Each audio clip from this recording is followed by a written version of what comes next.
எப்போதும் ஒரே மாதிரி பிரேக்ஃபாஸ்ட் செய்யாமல் இந்த மாதிரி டிஃப்ரெண்ட்டாக செஞ்சு பாருங்கங்க. தோசை, இட்லி, இடியாப்பம், பொங்கல்னு பண்ணுறதோட ஒரு நாள் டிஃப்ரெண்ட்டாக இந்த மாதிரி செஞ்சு கொடுங்க. குழந்தைகளும் என்ஜாய் பண்ணி சாப்பிடுவாங்க. டேஸ்ட் ரொம்ப நல்லாயிருக்கும். ரொம்ப ஈஸியாகட்டு எளிமையான முறையில் எப்படி பண்ணுறதுன்னு போட்டிருக்கேன். பாருங்கள், பார்த்து நீங்களும் ட்ரை பண்ணுங்கள், சாப்பிடுங்க. நல்லா டேஸ்ட்டாக இருக்குங்க. எப்போமாவது ஒருக்க நம்ம பண்ணி சாப்பிட்டோன்னா தான் குழந்தைகளுக்கும் டிஃப்ரெண்ட்டாக இருக்கும். எவ்வளோ அழகாக உப்பி வந்திருக்கு பாருங்கள். டேஸ்ட்டும் ரொம்ப நல்லாயிருக்கும். ட்ரை பண்ணி பாருங்கள் நீங்களும் வீட்டில். அட்டகாசமாக இருக்குங்க. எவ்வளோ உப்பலாக இருக்குது பாருங்கள். சூப்பராக கிடைக்கும். இதே மாதிரி மாவு பிசைஞ்சு நீங்களும் உங்கள் வீட்டில் ட்ரை பண்ணி பாருங்கள். ரொம்ப ஈஸிங்க பண்ணுறது. நம்ம கடையிலலாம் வாங்கி சாப்பிட்றது ஆரோக்கியம் கிடையாது. வீட்டிலே நம்ம பண்ணி சாப்பிட்லாம். நல்ல உப்பலாக வந்திருக்கு பாருங்கள். புதுசுன்னு வாங்க, இது எப்படி பண்ணுறதுன்னு பார்க்கலாம். ஹாய் ஃப்ரெண்ட்ஸ், எல்லோரும் எப்படி இருக்கீங்க? நல்லா இருக்கீங்களா? இன்றைக்கி சூப்பராகிட்டு நான் பண்ண போகிறேங்க. காலையில் பிரேக்ஃபாஸ்ட்டுக்கு நானும் பன்னீர் கிரேவியும் பண்ண போகிறேன். ரொம்ப டேஸ்ட்டாக இருக்கும். இந்த மாதிரி நீங்களும் வீட்டில் ட்ரை பண்ணுங்கள். ட்ரை பண்ணிட்டு எப்படி வந்துச்சிங்க அதை கமெண்ட்ஸ் பண்ணுங்கள், லைக் பண்ணுங்கள், சப்போர்ட் பண்ணுங்கள். முதல் முறையாக பார்க்காதா இருந்தால் சப்ஸ்கிரைப் பண்ணி வைங்க. அப்போ தான் நாங்கள் போடுற வீடியோலாம் உடனே அப்டேட் ஆகும். ரொம்ப டேஸ்டியாகிட்டு நான் நம்ம வீட்டிலே எப்படி பண்ணுறதுன்னு பார்க்கலாம். பன்னீர் கிரேவியும் எப்படி பண்ணுறதுன்னு பார்க்கலாங்க. ஹோட்டல் சுவையில் இன்றைக்கி பண்ணுறேன். இதே மாதிரி நீங்களும் வீட்டில் ட்ரை பண்ணுங்கள். ட்ரை பண்ணிவிட்டு எப்படி வந்துச்சுங்க கமெண்ட்ஸ் பண்ணுங்கள், லைக் பண்ணுங்கள். இந்த பன்னீர் வச்சு தான் இன்றைக்கி பன்னீர் கிரேவி பண்ண போகிறேன். அப்புறமா 1/2 கிலோ மாவில் பண்ண போகிறேன். 1/2 கிலோ மாவில் பண்ணிங்கன்னா 4 பேர் 5 பேர் சாப்பிட்லாங்க.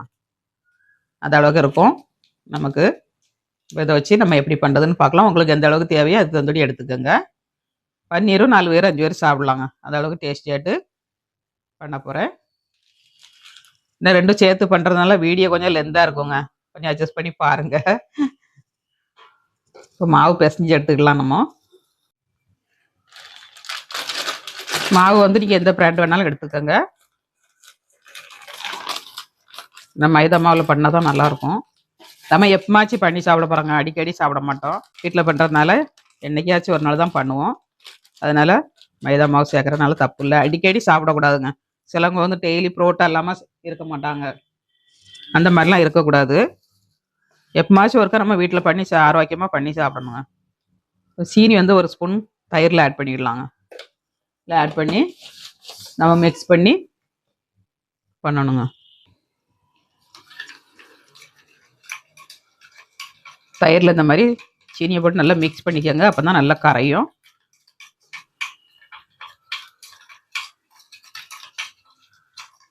இந்த மாதிரி ஒரு 2 நிமிஷம் நல்லா மிக்ஸ் பண்ணிவிட்டு நம்ம ஆட் பண்ணிடணுங்க. நல்லா கரைஞ்சிருச்சு. இந்த அளவுக்கு கரைஞ்ச உடனே நம்ம ஆட் பண்ணிடலாம். தயிரை ஆட் பண்ணிடலாம்.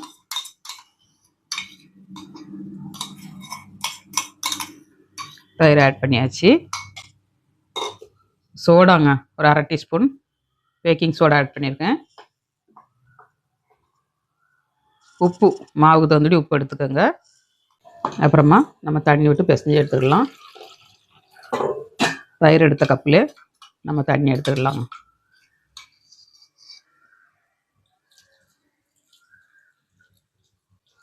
தண்ணிக்கு பதில் பாலும் விட்டு பிசையலாம். தண்ணி தான் விட்டு பிசையணும்னு இல்லை. பால் இருந்துன்னா பால் விட்டு பிசைக்கோங்க. அதுவும் நல்லாயிருக்கும்.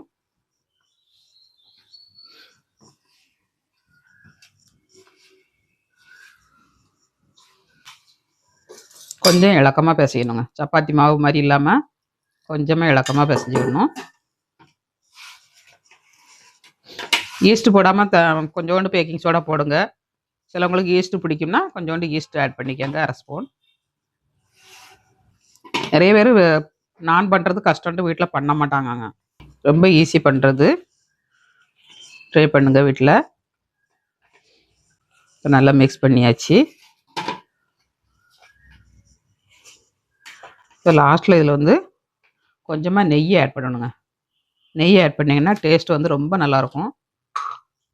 நம்ம எண்ணெய் ஆட் பண்ணதோட நெய் ஆட் பண்ணி பாருங்கள். சூப்பராக இருக்குங்க டேஸ்ட்.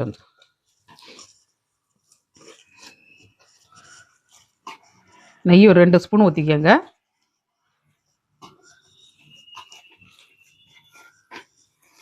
இந்த அளவுக்கு மாவு இலக்கமாக இருக்கணுங்க.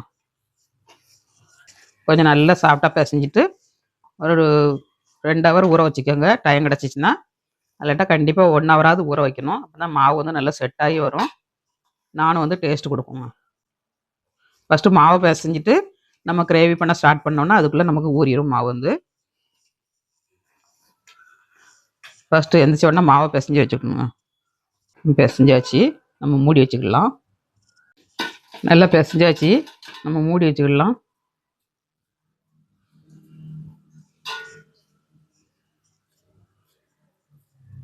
ஒரு ஈர துணியை போட்டு மூடி வைங்க, இல்லை ஒரு நல்ல பிளேட்டு போட்டு மூடி வைங்க, காயாத அளவுக்கு. நல்லா சாப்பிட்டாட்டு ஊறட்டும். மேலே கொஞ்சம் எண்ணெய் ஆட் பண்ணிக்கலாம். லைட்டாக எண்ணெய் அப்ளை பண்ணிவிட்டு மூடி வச்சிடணும்.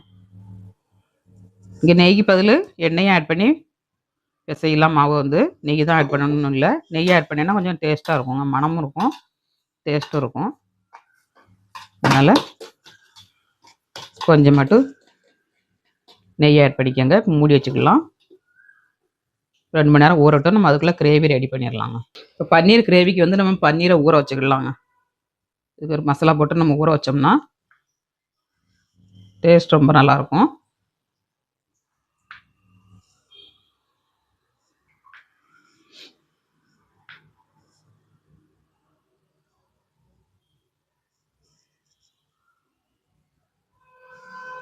உங்களுக்கு எந்த அளவுக்கு பீஸ் தேவையோ அந்த அளவுக்கு கட் பண்ணிக்கோங்க. பருசாக வேணா பருசாக கட் பண்ணிக்கோங்க, பொடிசாக வேணா பொடிசாக கட் பண்ணிக்கோங்க. நான் மீடியமாக கட் பண்ணியிருக்கேன். இது வந்து ஒரு பவுலில் ஆட் பண்ணிக்கலாம்.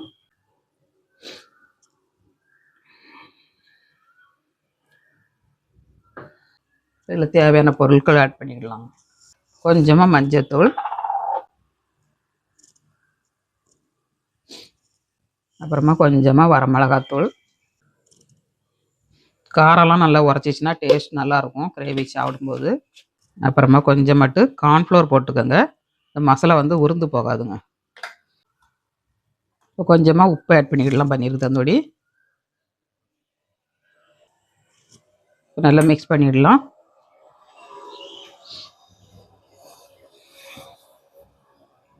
உடையாத அளவுக்கு இந்த மாதிரி லைட்டாக கிண்டி கொடுத்துக்கோங்க. தண்ணி எதுவுமே ஆட் பண்ண மாட்டாங்க. கொஞ்ச நேரத்தில் நமக்கு அதே உப்பு போட்டுக்கனால மெல்ட் ஆகி வந்துடும். இந்த மாதிரி மிக்ஸ் பண்ணி வச்சுக்கோங்க. இதுவும் ஒரு வாரத்தில் இருக்கட்டும். பன்னீர் கிரேவி பண்ணதுக்கு ஒரு குடமிளகா நறுக்கி வச்சுருக்கேன்.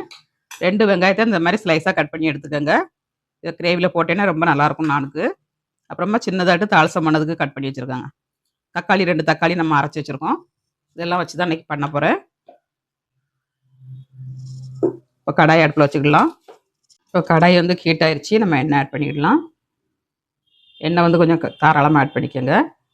நம்ம குடமிளகா, வெங்காயம், பன்னீர் எல்லாம் இதில் தான் ஃப்ரை பண்ண போகிறோம்.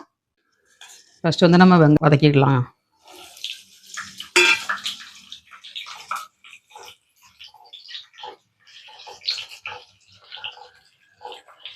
நல்லா கண்ணாடி பதம் வரலையும் வதங்கினா போகிறோம். கலர்லாம் சேஞ்ச் ஆக வேண்டாம்.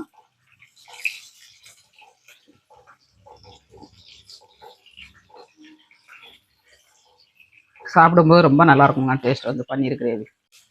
இந்த அளவுக்கு வதங்கினா போகிறோம். நம்ம கேப்சிகம் ஆட் பண்ணிடலாம்.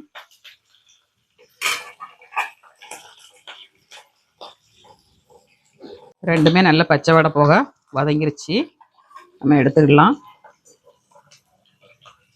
எண்ணெயை வடிகட்டிட்டு தனியாக எடுத்து வச்சுக்கலாம்.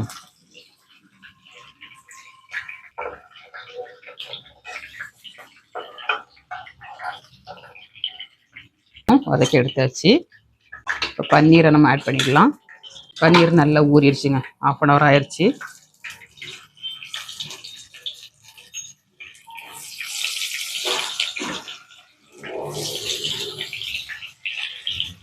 ஒரு சைடு பன்னீர் வெந்துருச்சு, திருப்பி போட்டுக்கலாம். இந்த மாதிரி ப்ரௌன் கலரில் வரது இல்லையும் நல்லா ஃப்ரை பண்ணிக்கோங்க.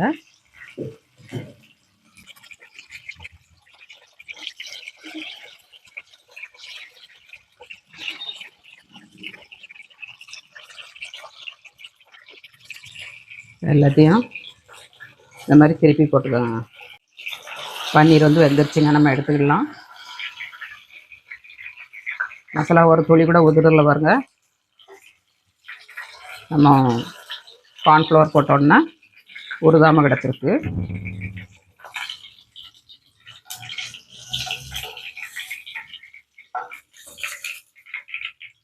எல்லாத்தையும் எடுத்தாச்சுங்க. இப்போ அதே கடாயில் அதே எண்ணெயில் நம்ம பண்ணிடலாம். தாளிசத்துக்கு மசாலா போட்டுக்கலாம். பிரிஞ்சி இலை, பட்டை, 2 ஏலக்காய், 1 நட்சத்திரப்பூ, 4 லவங்கம், 1/2 ஸ்பூன் சோம்பு, 1/2 ஸ்பூன் ஜீரகம். இதெல்லாம் நல்லா பொரிஞ்சிருச்சு. வெங்காயம் ஆட் பண்ணிடலாம்.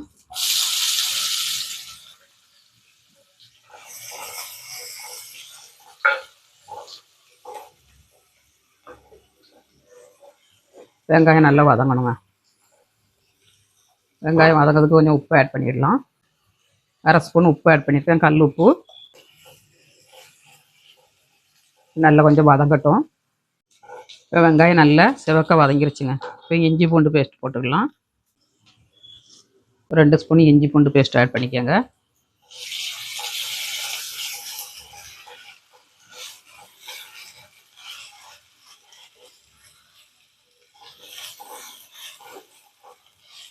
பச்சை வாடை போகட்டும். இதை கொஞ்சமாக காஷ்மீர் மிளகாத்தூள் 1 ஸ்பூன் ஆட் பண்ணிடலாங்க, கலருக்காண்டி.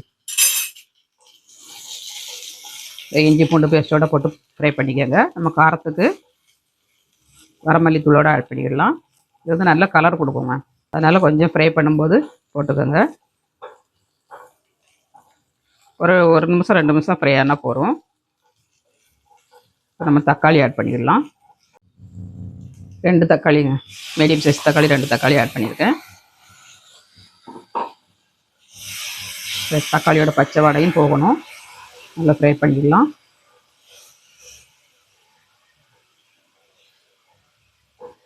நம்ம உப்பு போட்டதுனால சீக்கிரம் வதங்கிடுங்க. டக்குன்னு கலர் சேஞ்ச் ஆகிடுச்சு பாருங்கள், சீக்கிரமாக வதங்கிடும். வெங்காயம் தக்காளி எல்லாம் நல்லா வதங்கிருச்சு, எண்ணெய் திரிஞ்சு வர ஆரம்பிச்சிருச்சு. நம்ம வந்து இதில் மசாலா ஆட் பண்ணிடலாங்க. 1/2 ஸ்பூன் மஞ்சள் தூள், ஒரு 1/2 ஸ்பூன் வரமல்லித்தூள், காரத்துக்கு 1 ஸ்பூன் வரமிளகாத்தூள், கரம் மசாலா 1 ஸ்பூனுங்க. எல்லாம் நல்லா ஃப்ரை பண்ணிக்கோங்க.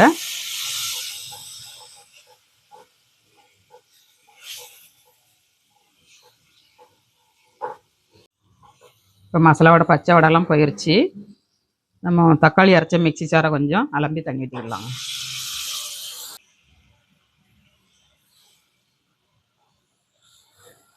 பன்னீர் மசாலா வந்து ரொம்ப தண்ணியாக இருக்கக்கூடாது. நானுக்கு நம்ம சாப்பிட்ற மாதிரி கிரேவி மாதிரி வைக்கணுங்க. கொஞ்சமாக தண்ணி ஆட் பண்ணிக்கலாம். இந்த அளவுக்கு தண்ணி ஆட் பண்ணிக்கோங்க. நம்ம பன்னீருக்கு உப்பு போட்டிருக்கோம், தக்காளி வெங்காயம் வதக்கிறதுக்கு உப்பு போட்டிருக்கோம், அதனால லைட்டாக உப்பு போட்டுக்கலாம். காணலனாலும் லாஸ்ட்டில் போட்டுக்கலாங்க.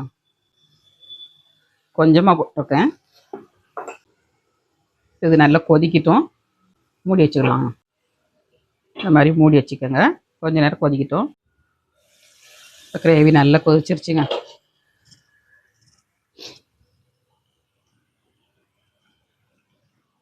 சூப்பராக ரெடி ஆயிடுச்சு. நம்ம இப்போ பன்னீர் ஆட் பண்ணிடலாம்.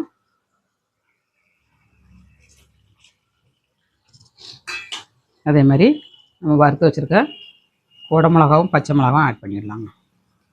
இது வந்து ரொம்ப நேரம் வதங்கக்கூடாது, நமக்கு கொஞ்சம் நேரம் தான் வதங்கணும், அதனால் லாஸ்ட்டில் ஆட் பண்ணியிருக்கோம். கொஞ்சம் மல்லித்தழை ஆட் பண்ணி கிண்டி ஒரு 2 நிமிஷம் வச்சோம்னா ரெடி ஆயிடுங்க. பன்னீரில் வந்து மசாலா இறங்கணும், அவ்வளோதான்.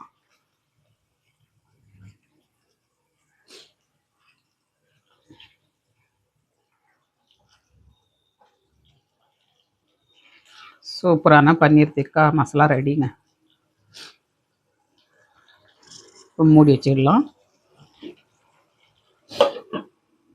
பன்னீர் மசாலா ரெடி ஆயிடுச்சான்னு பார்க்கலாம். வாவ், இவ்வளோ சூப்பராக இருக்குது பாருங்கள். இதில் லாஸ்ட்டில் வந்து நம்ம கஸ்தூரி மேத்திங்க கொஞ்சம் போட்டு இறக்குனேன்னா டேஸ்ட்டு ஹோட்டல் சுவையில் அட்டகாசமாக இருக்குங்க. ஹோட்டல் என்னங்க ஹோட்டலு, நம்ம வீட்டில் இந்த மாதிரி பண்ணி பாருங்கள். டேஸ்ட் அட்டகாசமாக இருக்கும். இந்த அளவுக்கு டேஸ்ட் ஹோட்டலில் கிடைக்குமான்னு தெரியல. வீட்டில் ட்ரை பண்ணி சாப்பிட்டு பாருங்கள், செம்மையாக இருக்குங்க.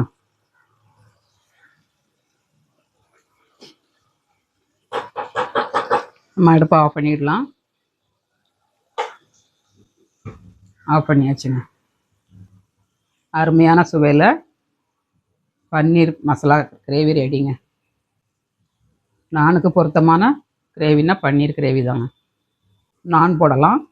ஒரு தவா அடுப்பில் வச்சுக்கோங்க. நம்ம யூஸ் பண்ணாத தவாவாக இருக்கணுங்க. இரும்பு கடாய் இல்லைன்னா நம்ம நான்ஸ்டிக் கடாயாக இருந்தாலும் நம்ம யூஸ் பண்ணாமல் இருந்தோம்னா நல்லா ஒட்டி பிடிச்சிக்கிடும். அதனால் இந்த மாதிரி ஒரு தவாவை அடுப்பில் வச்சுக்கோங்க. இப்போ தேவையான பொருள் வந்து கொஞ்சம் மல்லித்தழை, கொஞ்சமாக எள்ளுங்க. மல்லித்தழை இந்த மாதிரி பொடிசாக கட் பண்ணி வச்சுக்கோங்க. எள்ளு கருப்பு எள்ளு வெள்ளை எள்ளு எதுனாலும் எடுத்துக்கோங்க. நம்ம வந்து மாவு நல்லா ஊறிடுச்சுங்க, சாஃப்டாயிருச்சு. இப்போ நம்ம இதிலேருந்து ஒவ்வொரு சின்ன சின்ன உருண்டையாக எடுத்து நம்ம போட ஸ்டார்ட் பண்ணலாம்.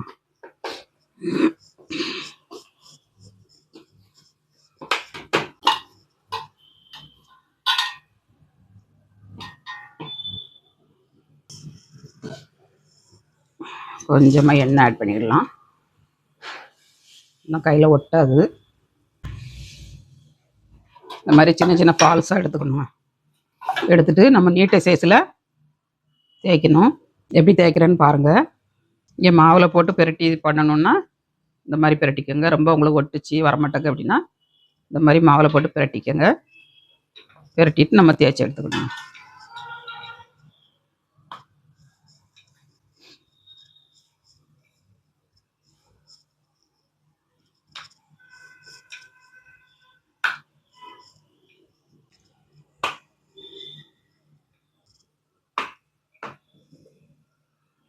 இந்த மாதிரி நல்லா தேய்ச்சி விட்டுக்கோங்க. தேய்ச்சி விட்டுட்டு நம்ம கொஞ்சம் மட்டும் எள்ளு, அப்புறமேட்டு கொஞ்சம் மல்லித்தழைங்க இந்த மாதிரி போட்டு நம்ம ரேஸை ப்ரெஸ் பண்ணி விட்டோம்னா நல்லா ரெடி ஆயிரும். இதை அப்படியே நம்ம கையில் எடுத்துகிட்டு திருப்பி போடணுங்க. கையில் ஒத்த கையில் அப்படி வச்சுக்கோங்க. வச்சுட்டு லைட்டாக அப்படி எண்ணெய் தடவினீங்கன்னா ஒரு தவாவில் வந்து ஒட்டி பிடிச்சி கொடுங்க. தவாவில் போட்டுக்கலாம்.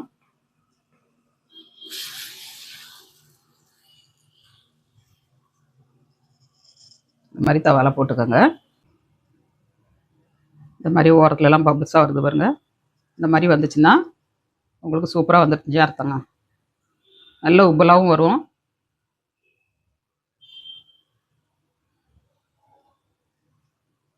இப்போ நல்லா வெந்துருச்சு. நம்ம சுட்டு எடுத்துக்கலாம். இந்த மாதிரி திருப்பி போட்டு சுட்டிங்கன்னா நல்லா சூடாயிருங்க.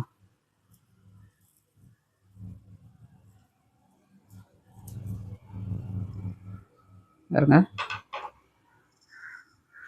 அருமையாட்டு கிடச்சிருக்கு நமக்கு. தோசை தவால வந்து நம்ம அப்படி எடுத்துக்கலாம். சூப்பரான நான் ரெடிங்க. இப்போ அடுத்தது ஒன்று தேய்ச்சி காட்டுறேன் பாருங்கள்.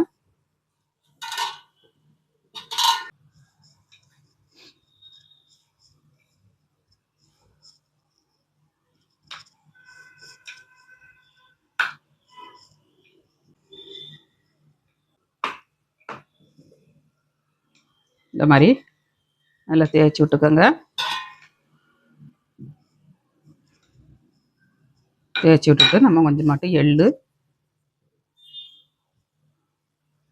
அப்புறமேட்டு கொஞ்சம் மல்லித்தழைங்க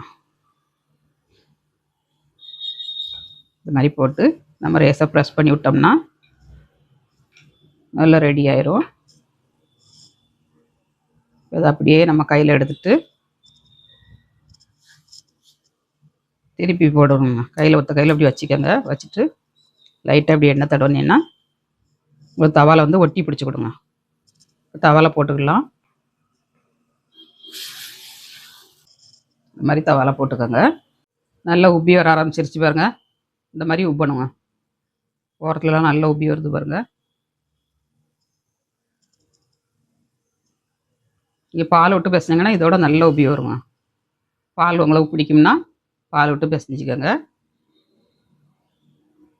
இந்த மாதிரி உப்பெல்லாம் வரும். நல்லா வெந்துருச்சு. நம்ம திருப்பி போட்டுக்கலாம். தோசை தவா அப்படியே கவுத்தி நம்ம ஹீட் பண்ணோம்னா நல்லா சுட்டு வந்துடுங்க.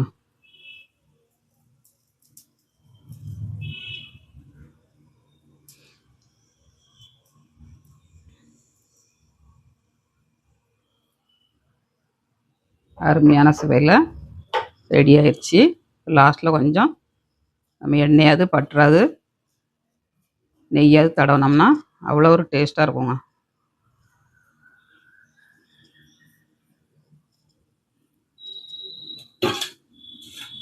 சூப்பர் டேஸ்ட்டில் நான் ரெடி ஆகிட்டுங்க. நான் பண்ணியிருக்கேன்.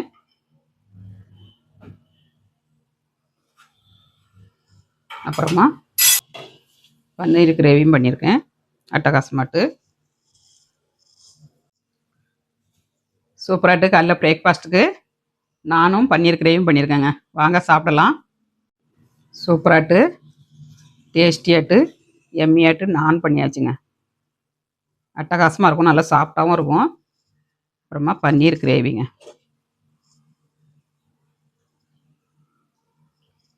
கேப்சிகம், ஆனியன், பன்னீர் எல்லாம் போட்டு சூப்பரான டேஸ்ட்டில் பன்னீர் திக்கா மசாலா பண்ணியிருக்காங்க. வாங்க எல்லோரும் சாப்பிட்றதுக்கு சாப்பிட்டு பார்க்கலாம். பன்னீர் மசாலா வச்சு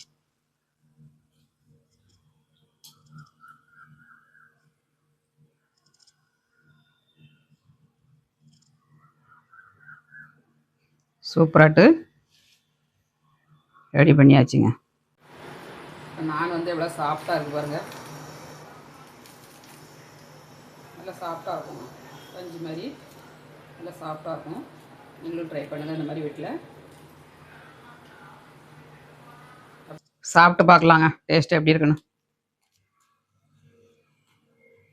பன்னீர் வச்சு அப்படியே கேப்சிகம், ஆனியன் எல்லாம் வச்சு சாப்பிட்டோம்னா அவ்வளோ ஒரு டேஸ்ட்டாக இருக்கும். பன்னீரும் கேப்சிகமாக வச்சு சேர்த்து சாப்பிடுங்க. சூப்பராக இருக்குங்க. ஹோட்டலில் கூட அந்த டேஸ்ட் இருக்குமா என்னென்னு தெரியல. அவ்வளோ ஒரு டேஸ்ட்டாக இருக்குது. நீங்களும் உங்கள் வீட்டில் ட்ரை பண்ணுங்கள். ட்ரை பண்ணிட்டு எப்படி இருந்துச்சுங்க அதை கமெண்ட்ஸ் பண்ணுங்கள். அட்டகாசமாக இருக்குது. வீடியோக்காண்டி சொல்லலைங்க. உண்மையிலே டேஸ்ட் அட்டகாசமாக இருக்குது. ட்ரை பண்ணி பாருங்கள். சண்டே சாட்டர்டே ஆனால் லீவு நேரத்தில் ஆஃபீஸ் போகிறவங்களாம் வீட்டில் இருப்பீங்க. ட்ரை பண்ணி பாருங்கள். வீடியோ பிடிச்சிருந்ததுன்னா லைக் கொடுங்க. ஃப்ரெண்ட்ஸ் அண்ட் ஃபேமிலிக்கு ஷேர் பண்ணி விடுங்க. மீண்டும் நெக்ஸ்ட் வீடியோவில் சந்திப்போம். பாய்.